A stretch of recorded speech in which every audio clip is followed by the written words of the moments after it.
Namun selama kita masih percaya kepada Tuhan, kepada perlindungannya, dan kita yakin Allah punya rencana dan waktunya sendiri, kita boleh melangkah dengan harapan akan hari esok yang lebih baik. Saudari-saudaraku yang terkasih, berjumpa kembali bersama saya, Inspirasiku di Antara. Renungan Harian Sabtu 18 Juli, Pekan Biasa ke-15. Semoga kita bersama keluarga dan komunitas kita di akhir pekan ini kita selalu dalam keadaan baik, sehat, dan tetap bersemangat. Marilah kita mengawali renungan kita hari ini dengan tanda kemenangan Kristus. Dalam nama Bapa dan Putra dan Roh Kudus. Amin.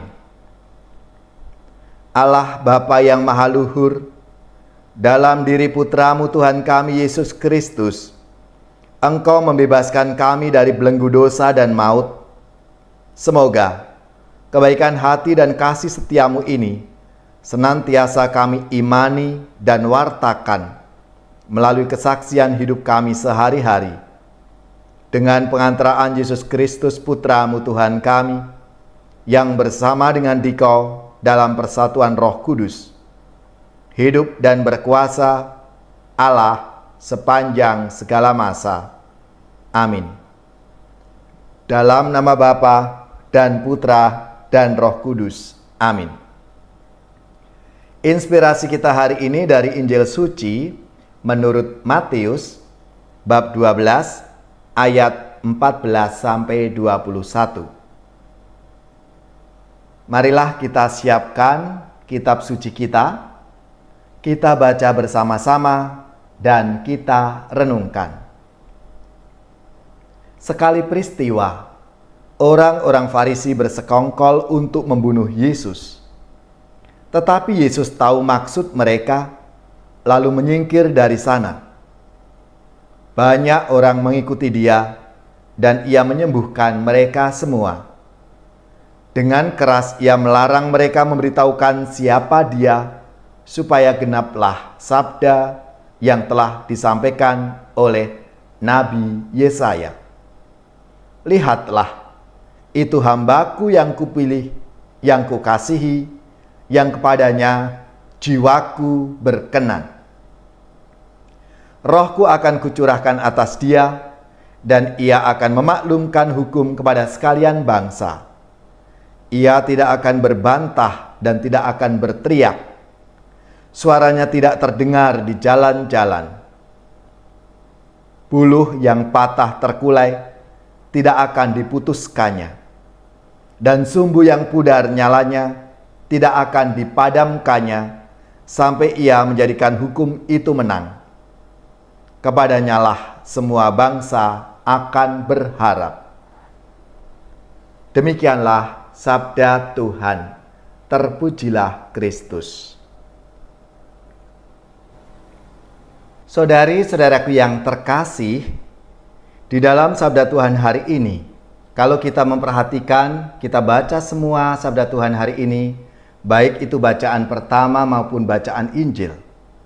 Mika dalam bacaan pertama menubuatkan kehancuran kerajaan Israel dan Yehuda, khususnya Yerusalem, karena perilaku hidup raja dan rakyat yang korup, pemerasan terhadap orang lemah, murtad kepada Allah dengan menjadikan pelacuran sebagai bisnis, dan segala penyembahan berhala.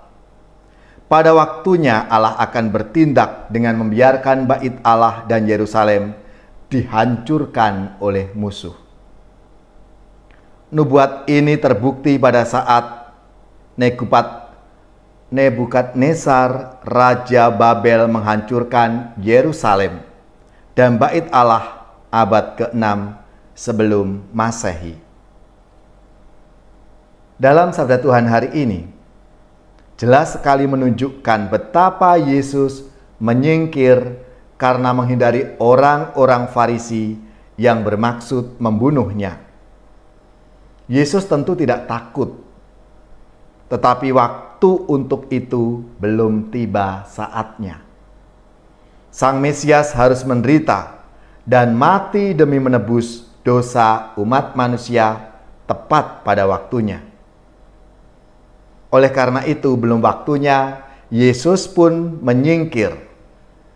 Tetapi ketika Yesus diikuti begitu banyak orang, Yesus mau tampil dan menyembuhkan semua orang yang sakit itu. Yang menarik untuk kita renungkan kali ini adalah sikap Yesus yang melarang mereka memberitahukan siapa Dia. Ada banyak kemungkinan tentang Yesus yang melarang mereka memberitahukan ke siapapun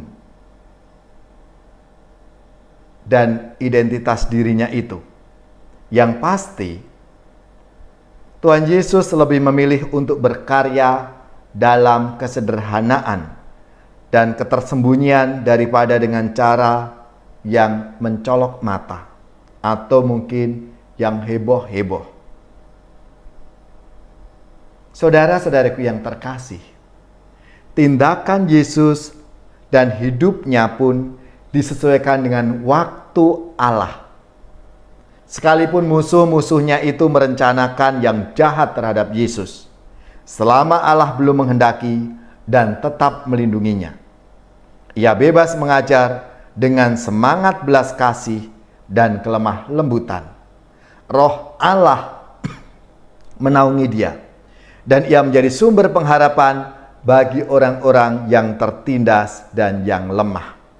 Seperti yang dikutip dalam sabda Tuhan hari ini. Di akhir sabdanya, kepadanyalah semua bangsa akan berharap.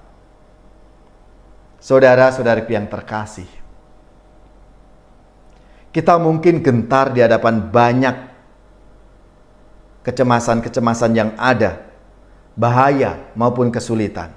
Kita merasa lemah, tak berdaya di hadapan kuasa-kuasa penindas.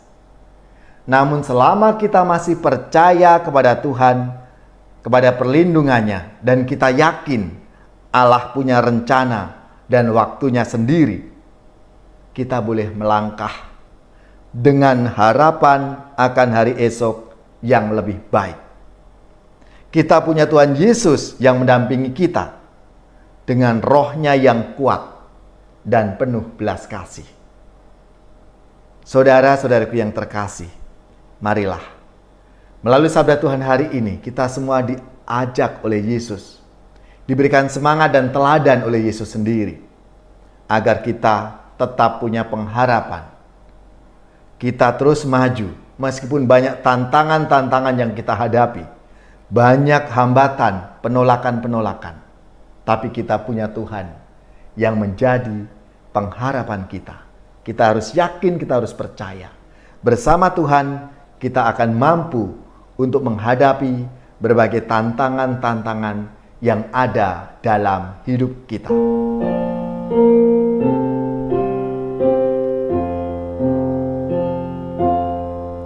Siapa yang berpegang pada sabda Tuhan dan setia mematuhinya, hidupnya mulia dalam cahaya baka, bersekutu dengan Tuhannya. Percayalah dan pegang sabdanya, hidupmu dalam Yesus sungguh bahagia. Bila kita sedih, hidup kita pedih, Tuhan pun berperan dalamnya. Ia selalu dekat dan menjamin berkat bagi yang berpegang padanya. Percayalah dan pegang sabdanya, hidupmu dalam Yesus sungguh bahagia. Kasih-Nya yang kekal takkan kita kenal sebelum padanya berserah. Hidup bahagia disediakannya bagi yang berpegang padanya. Percayalah dan pegang sabdanya, hidupmu dalam Yesus sungguh bahagia.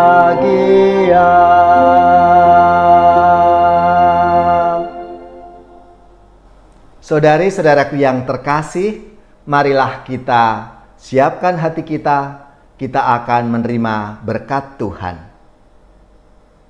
Semoga saudara-saudari sekalian, keluarga-keluarga, komunitas kita, orang-orang yang kita doakan, mereka yang sakit, yang menderita, seluruh tugas, belajar, pekerjaan, usaha, serta karya pelayanan kita, dibimbing, dilindungi dan diberkati oleh Allah yang Maha Kuasa, Bapa dan Putra dan Roh Kudus. Amin.